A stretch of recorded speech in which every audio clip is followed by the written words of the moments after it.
Bismillahirrahmanirrahim. Assalamualaikum warahmatullahi taala wabarakatuh. Alhamdulillah, bersyukur kita kehadrat Ilahi kerana kita dapat berjumpa kembali. Yang mana hari ini Ustazah akan ajar awak mata pelajaran Munakahat Darjah 5. Baiklah. Sebelum ni kita telah belajar mata pelajaran Munakahat pelajaran 3 ya, iaitu talak taklik. Yang mana kita telah belajar pengertian dia. Lepas tu talak taklik ni boleh berlaku ketika bila, kan. Jadi hari ini Ustazah teruskan kepada syarat sah talak taklik. Okey, jadi hendak jatuhkan talak taklik ini dia ada syarat sah dia. Apakah syarat-syaratnya? Okey, di sini Ustazah sertakan ada 4 syarat sah talak taklik. Okey, diharapkan semua bersedia buka buku teks Munakahat muka surat 29. Okey. Okey, kita tengok pada syarat sah talak taklik yang pertama ialah isteri masih dalam ikatan perkahwinan atau masih dalam iddah raj'i. Apa itu iddah raj'i? Iddah raj'i iaitu iddah yang boleh dirujuk semula iaitu talak 1, talak 2 lah. Jadi isteri tersebut masih lagi dalam perkahwinan lah, masih isteri dia lagi. Jadi itu syarat sah talak taklik yang pertama lah. Isteri masih lagi dalam perkahwinan. Yang kedua, isteri berada di dalam kekuasaan suami yang boleh diceraikan kerana ada wilayah yang kuasa suami ke atasnya. Ya, syarat yang kedua, isteri itu masih lagi milik suami dia. Yang mana suami itu dia ada wilayah iaitu kuasa. Apa itu kuasa? Wilayah ialah kuasa suami ke atas isteri. Dia masih ada kuasa lagi. Dalam perkahwinan kan, suami isteri, suami ada kuasa lagi. Syarat yang ketiga ialah suami memenuhi syarat mutalik ketika melafazkan taklik. Okey, apa itu mutalik? Kalau kita tengok sebelum ni, awak pernah belajar, tengok muka surat 14, buku teks awak. Suami yang melafazkan talak hendaklah suami yang baligh, berakal dan dengan kemahuannya lah. Itu maksudnya mutalik. Dia mestilah seorang yang berakal, baligh dan ia adalah kemahuan dia sendiri. Itu maksudnya mutalik. Dan syarat sah talak yang keempat ialah perkara yang ditaklikkan hendaklah pada perkara yang pertama yang belum ada, yang kedua belum berlaku, yang ketiga berkemungkinan akan berlaku semasa menyebutkan lafaz taklik ni.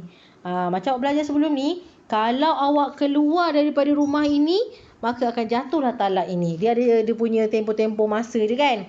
Itulah perkara-perkara yang ditaklikkan dia. Yang keempat lah. Okey, setakat ni faham ya? Syarat sah talak taklik ada 4. Okey, Ustazah terus ya.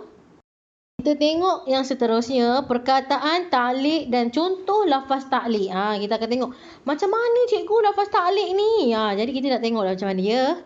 Okey, kita tengok pada perteminda yang pertama, man. Man kalau bahasa Arab apa? Siapa. In, jika. Iza, apabila. Mata, manakala. Kullama, tiap-tiap kali. Dan ayu, pada mana-mana. Okey, kita tengok dia punya contoh lafaz lafaz talak bertaklik ni. Yang pertama ialah man, siapa. Dia mencontoh, siapa sahaja daripada kawanmu masuk ke rumah ini, jatuhlah talak ke atasmu. Jadi kalau kawan isteri tu masuk ke rumah suami tu, ke rumah dia, suami dia cakap kalau masuk je kawan dia maka akan jatuhlah talak. Itu daripada perkataan man. Man ialah siapa. Okey. Yang kedua, jika, in. Jika engkau melanjutkan pelajaran tanpa izinku, maka jatuhlah talak ke atasmu. Jadi kalau isteri dia berdegil nak sambung juga pelajaran, maka terjatuhlah talak. Okey. Yang ketiga, iza, apabila. Apabila teman lamamu menghubungi kamu dan engkau melayannya, maka jatuhlah talak ke atasmu. Ini kebiasaan kepada perempuan lah, melayan kawan lelaki yang lama, kan. Mungkin ada kekasih lama ke dilayan ke, kan. Jadi suami dia marah, kan. Dia cakap kalau awak masih berhubung lagi dengan bahasa kasarnya lah, kan. Kalau awak masih berhubung lagi dengan kawan lama awak lelaki tu, maka akan jatuhlah talak ke atasmu.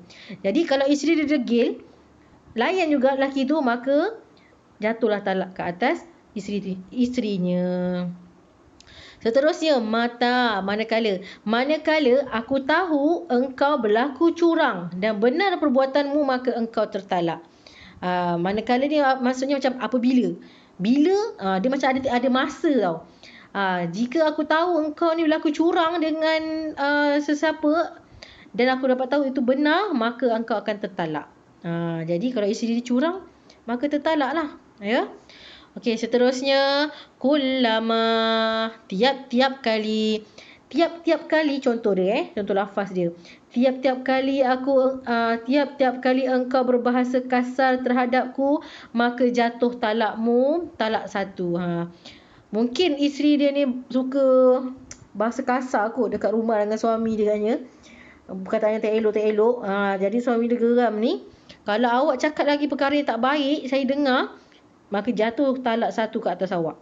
Jadi kalau isteri dia tu cakap juga benda tak baik, maka jatuhlah talak. Itu adalah kullama.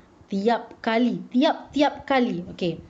Pada mana-mana pada mana-mana waktu kawanmu tiba, maka tertalak engkau. Itu pun dari segi masa lah.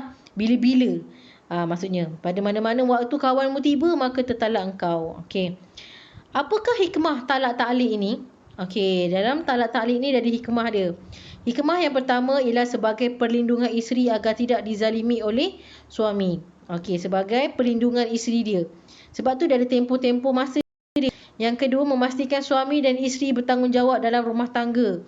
Sebab tu dia ada tempoh. Kalau awak buat, contoh macam tadi kan, kalau awak cakap kasar lagi lepas ni, barulah akan terjatuh talak. Tapi kalau isteri dia ni dengar cakap, isteri dia tahu suami dia marah, isteri dia akan jaga mulut dia. Itu maksudnya dia tempoh. Jadi itulah hikmah talak ta'liq. Okey. Dia menjaga salah satunya dapat menjaga keharmonian rumah tangga jugalah. Okey. Yang ketiga, memastikan rumah tangga terpelihara harmoni dan bahagia. Ya, sebab tu itu sahaja awak belajar hari ini sampai hikmah talak ta'liq lah. Jadi Ustazah akan bagi latihan dan insya-Allah kita akan belajar tajuk hulu. Apa itu hulu? Tebus talak. Jadi insya-Allah minggu depan kita akan belajar ya. Terima kasih semua. Assalamualaikum warahmatullahi taala wabarakatuh.